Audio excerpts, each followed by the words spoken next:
सो hi hello दोस्तों, welcome back to our own channel. तो आज हम लोग पढ़ने वाले हैं हॉर्नबिल बुक का लास्ट चैप्टर यानी कि Silk Road, written by Nick Middleton. तो अगर हम इस चैप्टर के ऑथर के बारे में बात करें तो वो एक फिजिकल ज्योग्राफर है जिन्होंने मोर देन 50 कंट्रीज को ट्रैवल कर लिया है। तो इस चैप्टर में वो हमें एक ऐसी अपनी जर्नी के बारे में बताते हैं जो इन्होंने टेक किया था थ्रू सिल्क रोड। अब ये एक टर्म आता है सिल्क रोड, तो ये क्या होता है? तो सिल्क रोड उन लैंड रूट को कहा जाता है जो कि कनेक्ट करता है East Asia to South East Asia, South Asia to Persia and so on. तो इन्हीं रूट में से एक रूट में उन्होंने ट्रैवल किया था। तो यहाँ पे वो बताते हैं कि उनकी जो जर्नी थी वो कैसी रही थ्रू दैट रूट। अब पर्पस क्या था उनका, मीन्स कि उन्होंने यहाँ से ट्रैवल क्यों किया। तो बेसिकली वो ये जानना चाहते थे कि ये जो माउंट कैलाश है एंड मानसरोवर लेक है वो क्यों इतनी फेमस है अपने स्पिरिचुअल क्वालिटीज के लिए, और वो इस चीज को खुद एक्सपीरियंस करना चाहते थे। एंड सेकेंडली वो माउंट कैलाश पे जाके कोरा परफॉर्म करना चाहते थे। अब ये कोरा क्या होता है? तो कोरा एक तरह का बुद्धिस्ट रिचुअल होता है जो कि लोग परफॉर्म करते हैं।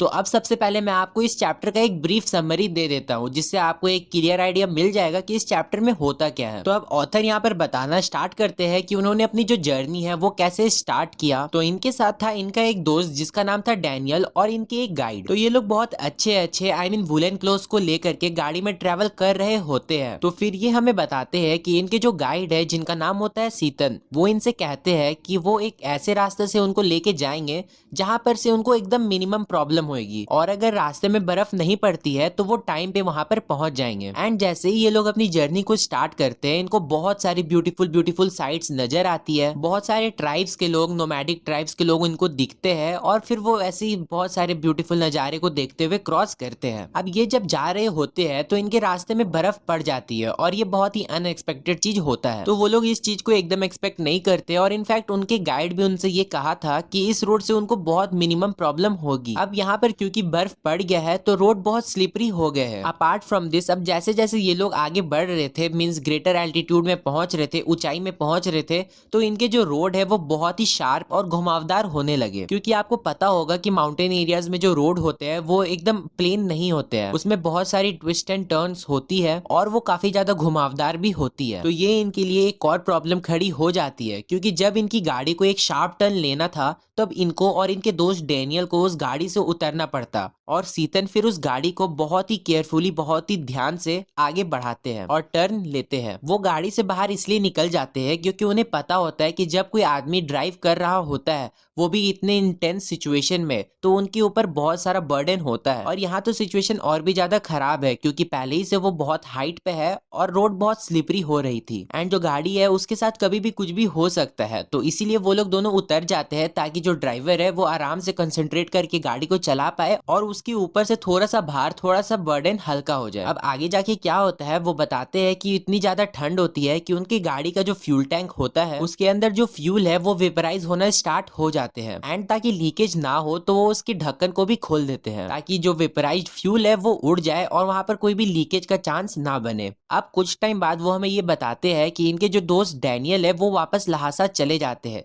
लहासा वो जगह है जहां से इन्होंने अपना जो जर्नी है उसको स्टार्ट किया था। फिर ये दोनों यानी कि हमारे गाइड और निक मिडल्टन, ये दोनों जाते हैं, होर पहुंचते हैं। अब सिर्फ ये दोनों क्यों बचते हैं क्योंकि डैनियल वहां पर वापस चला जाता है। और फिर ये हमें होर के बारे में बताते हैं कि उनको वो जगह बिल्कुल भी पसंद नहीं आता है क्योंकि वहां पर ना ही कोई अच्छा वेजिटेशन होता है और ना ही कुछ अच्छा सा अट्रैक्शन पॉइंट। देन फिर वो लोग अगले दिन पहुंचते हैं डार्चिन। फिर डार्चिन के बारे में इन्होंने बताया कि डार्चिन भी उनको उतना ज्यादा पसंद नहीं आता है, वो भी होर के ही जैसा होता है, वहां पर भी कुछ भी अच्छा सा नहीं होता है। एंड वहां पर बहुत सारा पाइल्स ऑफ रिफ्यूज रखे हुए थे। पाइल्स ऑफ रिफ्यूज यानी कि वो सारी चीजें जो किसी काम की नहीं होती है, बस ऐसे वहां पर रख दिया जाता है, फेंक दिया जाता है। एंड वहां का जो टाउन था वो भी बहुत डल सा था, बहुत अनटाइडी सा था। एंड उनको वहां रुकना तो था ही, बट उस रात जब वो सो रहे थे तो उनको नींद नहीं आती है क्योंकि इसके दो रीजन थे। एक तो उनको साइनस हो गया था जो इनको प्रॉब्लम थी, एंड दूसरा वहां पर बहुत ज्यादा ठंड थी जिसके भी कारण उनको नींद नहीं आती है और उनको सांस लेने में काफी ज्यादा प्रॉब्लम हो रही थी। तो पूरी रात वो बहुत परेशानी में रहते हैं और उनको नींद नहीं आती है। अब यहाँ पर सिचुएशन खराब हो गया था इतना कि अगले सुबह सीजन को इनको यहाँ पर डॉक्टर के पास लेके जाना पड़ता है। फिर नेक्स्ट मॉर्निंग सीजन इन्हें डॉक्टर के पास लेके जाते हैं तो डॉक्टर उन्हें दवाई देते हैं और बताते हैं कि उतनी टेंशन लेने वाली बात नहीं है, कुछ भी उतना सीरियस नहीं है। आपके साथ पहली बार ऐसा हुआ है कि आप इतने एल्टीट्यूड पे आए हो, इतने हाइट पे आए हो जहाँ पे इतनी ठंड है, ऑक्सीजन की मात्रा कम है, तो इस वजह से आपको प्रॉब्लम हुई। तो इसके बाद हमारे जो डॉक्टर है वो उनको दवाई देते हैं और उसके बाद वो चैन से सो पाते हैं।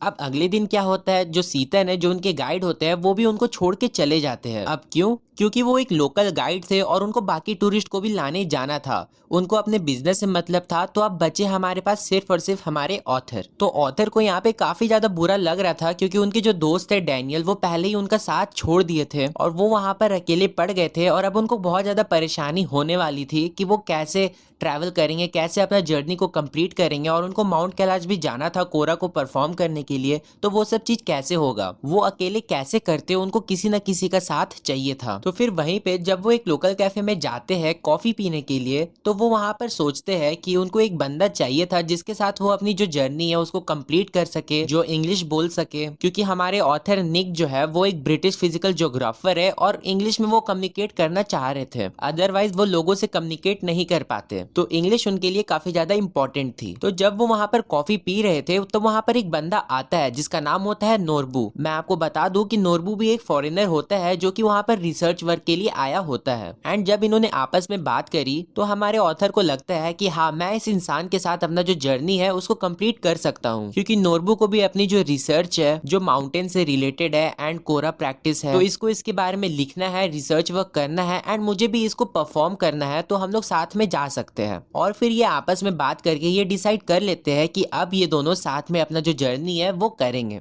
तो ये था एक ब्रीफ आइडिया जो कि हमारे चैप्टर में होने वाला है। तो अब हम डिस्कस करेंगे इस पूरे चैप्टर की जो इंपॉर्टेंट पार्ट है जो हमें बताई गई है वो कौन सी है। तो सबसे पहले ऑथर हमें बताते हैं कि उनकी जो जर्नी है वो रावू से स्टार्ट होती है। एंड मीनवेल जब वो रावू में होते हैं तो उनकी एक फ्रेंड होती है या फिर वाइफ होती है जिसके बारे में कुछ भी बताया नहीं गया है कि वो कौन है, उनसे ऑथर का क्या रिलेशन है, बट उनका नाम होता है लामू। तो लामू के बारे में उतना तो नहीं बताया गया है, बट इतना जरूर बताया गया है कि एक बार ऑथर उनसे कहते हैं कि उनको जो माउंट कैलाश है वहां पर जाना है और वहां पर कोरा परफॉर्म करना है। तो लामू ने उनसे ये बात कही थी कि जब आप वहां पर जाओगे तो वहां पर आपको बहुत सारे वार्म क्लोथ्स की जरूरत पड़ेगी, क्योंकि ऑफ कोर्स वो एक बहुत ठंडी जगह है। एंड जब वो अपनी जर्नी को स्टार्ट कर रहे होते हैं, वहां से फेयरवेल ले रहे होते हैं, तब लामो ने इनको एक लॉन्ग शीप स्किन कोट को गिफ्ट किया था। तो ऐसे जो उनकी जर्नी है वो स्टार्ट होती है फ्रॉम रावू टू उनका डेस्टिनेशन क्या था, माउंट कैलाश। एंड जैसे वो लोग निकलते हैं तो उनको बहुत सारी ब्यूटीफुल चीज नजर आती है, जिनमें से एक थे ड्रुगबाज। ड्रुगबाज क्या होते हैं? तो ये होते हैं नोमैडिक ट्राइब्स। अब आपको तो पता ही होगा कि हिली एरिया में, फॉरेस्ट एरिया में बहुत सारे नोमैडिक ट्राइब्स, अलग अलग ट्राइब के पीपल रहते हैं। तो उन्हीं में से एक होते हैं ड्रुगबाज, जो कि अपने फ्लॉक्स के साथ जा रहे होते हैं, मतलब कि कैटल्स के साथ जा रहे होते हैं। एंड जो ड्रुगबाज है वो भी इनके तरफ देख रहे थे, इनकी गाड़ी को स्टेयर कर रहे थे। इन्होंने फुली कवर्ड कपड़े पहन रखे थे, पूरे के पूरे ये लोग रैप्ड थे। एंड वो लोग इनके तरफ देख रहे थे एंड ओकेजनली इनके तरफ वेव भी कर रहे थे। देन फिर ऑथर हमें बताते हैं कि उसके बाद इन्होंने क्रॉस किया फ्रॉम तिबेतियन टेंट। एंड उन लोगों के पास काफी सारे तिबेतियन मैस्टिफ्स थे, मींस की तिबेतियन डॉग्स। एंड जब इनकी जो कार है वो उनके टेंट से क्रॉस कर रही होती है, तब इनके जो डॉग्स है वो काफी ज्यादा अलर्ट हो जाते हैं, एकदम अटैक के मोड में हो जाते हैं। तो एक तरह से वो अपने टेंट्स को प्रोटेक्ट कर रहे थे और कुछ हद तक उन्होंने चेज भी किया। देन फिर वो हमें बताते हैं कि जब इनके रास्ते में स्नो पड़ जाती है तो वो चीज काफी ज्यादा डिसअपॉइंटिंग और काफी ज्यादा अनएक्सपेक्टेड था। एंड उसके कारण उनको काफी सारी प्रॉब्लम भी झेलनी पड़ी, जो कि हमने पहले ही डिस्कस कर लिया है। देन फिर वो हमें ये भी बताते हैं कि जब वो आगे बढ़ते हैं तो वो लोग पहुंच जाते हैं 5210 मीटर्स अबव सी लेवल, जिसके कारण होता क्या है, एक तो उनको बहुत ज्यादा ठंड लगने लगता है because of atmospheric pressure. And दूसरा चीज ये होता है कि उनके फ्यूल टैंक में जो फ्यूल मौजूद है वो वेपराइज होने लग जाता है। एंड ताकि लीकेज ना हो तो इन्होंने अपने फ्यूल टैंक के लिड को भी खोल दिया, ताकि जो फ्यूल है जो वेपराइज हो रहा है वो इवेपोरेट हो जाए और कोई भी लीकेज का चांस ना बने। फिर ये लोग पहुंचते हैं होड, जो कि एक जगह का नाम है, जहां पर इन्होंने अपने जो गाड़ी के फ्लैट टायर्स है उसको चेंज करवाया, रिप्लेस करवाया। एंड यहाँ पर क्या होता है, उनके जो दोस्त है डैनियल वो वापस चले जाते हैं। तो वो एक ट्रक से लिफ्ट मांग के लहासा की तरफ वापस चले जाते हैं। एंड फिर यहाँ हमें ऑथर बताते हैं कि क्या क्या प्रॉब्लम होती है, उनको अकेलापन लगने लगता है। एंड फिर वो हमें होर के बारे में बताते हैं कि वो जगह उनको पसंद नहीं आती है, वो बहुत ही डल और ड्राई होता है। कई सालों के रिफ्यूज यहाँ पर वैसे ही पड़े हुए थे, जिसके कारण ओवरऑल जो एक्सपीरियंस था वो बड़ा खराब था। एंड उस चीज से उनको काफी ज्यादा डिसअपॉइंटमेंट मिलता है, क्योंकि जब उन्होंने बहुत सारे अकाउंट्स पढ़े थे उस जगह के बारे में कि वो जगह का रिव्यूज देखा था उन्होंने, तो उनको बहुत अच्छा पॉजिटिव फीडबैक, बहुत अच्छा एक्सपीरियंस लगा था कि वहां जाकर के वो एंजॉय करेंगे, बट क्योंकि वो जगह उनकी एक्सपेक्टेशन को मीट नहीं करती है तो वो काफी ज्यादा डिसअपॉइंटेड भी हो जाते हैं। डिसअपॉइंटेड भी नहीं, बेसिकली वो डिसहार्टेंड हो जाते हैं। देन इसके बाद वो हमें बताते हैं कि जब वो होर पार करते हैं तो वो पहुंचते हैं डार्चेन। अब डार्चेन के बारे में भी उन्होंने ये बताया कि वो भी जगह ठीक सिमिलर होर के जैसे है, उनको वो जगह पसंद नहीं आती है। तो ये हमें बताते हैं कि ये एक गेस्ट हाउस में रुकते हैं, कहाँ, डार्चेन में। अप्रोक्स 10:30 में ये लोग वहां पहुंच जाते हैं। एंड वहां पर अगर आपको याद होगा तो वहां पर ऑथर पूरी रात सो नहीं पाते हैं। क्यों? क्योंकि उनको साइनस हो गया था, वहां पर बहुत कम ऑक्सीजन था एंड ठंड भी बहुत था, जिसके कारण पूरी रात उनको नींद नहीं आती है। और अगले सुबह जो उनके गाइड है सीजन, उनको डॉक्टर के पास लेके जाते हैं। तो फिर जब उनको मेडिसिन मिलता है तो उस मेडिसिन को कंज्यूम करते हैं और फिर वो ठीक हो जाते हैं। एंड देन फिर वो अगली रात आराम से सो पाते हैं। अब यहाँ पर क्या होता है, यहाँ पर अगले दिन सीतन भी उनको छोड़ के चले जाते हैं, क्योंकि वो एक लोकल गाइड होते हैं और उनको अपना बिजनेस बढ़ाने के लिए दूसरे कस्टमर्स को भी तो देखना होता है। तो वो फिर दूसरे ट्रैवलर्स को, दूसरे टूरिस्ट को वापस पिक करने चले जाते हैं। तो अब वो अकेले बचते हैं। फिर वो हमें डार्चेन के बारे में बताते हैं कि वो जगह बिल्कुल बकवास है, वहां पर ना ही प्रॉपर शॉप्स है, ना ही यहाँ के लोग ढंग से है, और यहाँ पर उनको कुछ भी अच्छा नहीं लग रहा। उनका एक्सपीरियंस बहुत खराब होता है उस जगह को लेके। एंड अब वहां पर वो खुद से क्वेश्चन करने लगते हैं कि क्या वो अपना जो जर्नी है वो अकेले कंप्लीट कर पाएंगे या फिर नहीं। क्योंकि मेरे को यहाँ पर तब आना चाहिए जब बहुत सारे लोग यहाँ पर आते हैं, बट यहाँ पर मैं ऑफ सीजन आ गया हूँ और यहाँ पर उतने सारे लोग नहीं है। तो ये काफी ज्यादा लोनली फील करते हैं और फिर ये जाते हैं कॉफी पीने एक नॉर्मल कॉफी के दुकान में। एंड जब वो उस कॉफी के दुकान में, आई मीन कैफे में होते हैं, तब वो वहां पर न्यूज़पेपर पढ़ रहे होते हैं। एंड फिर उन्होंने नोटिस किया कि उनके सामने एक जो आदमी है वो आके खड़ा होता है, जिसका नाम होता है नोरबू। तो फिर इन्हें ऐसा लगता है कि अगर उससे वो बात करेंगे तो ऐसा हो सकता है कि वो दोनों साथ में उस जर्नी को कंप्लीट करें, उनको एक पार्टनर मिल जाए, जिससे होगा क्या, वो लोनली फील नहीं करेंगे। तो फिर वो बात करते हैं नोरबू से। तो नोरबू वहां पर क्यों आया था? वो आया था बेसिकली एक रिसर्च वर्क के कारण।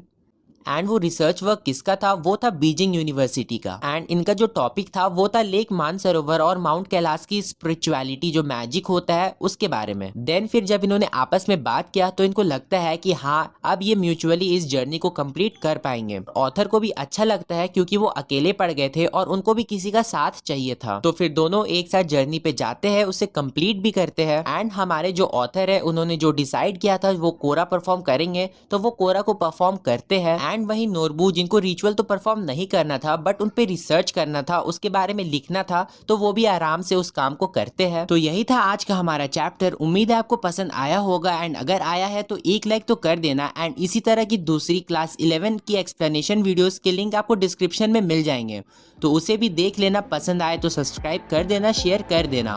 तो मिलते हैं किसी अगले वीडियो में, तब तक के लिए bye bye, take care, thanks for watching.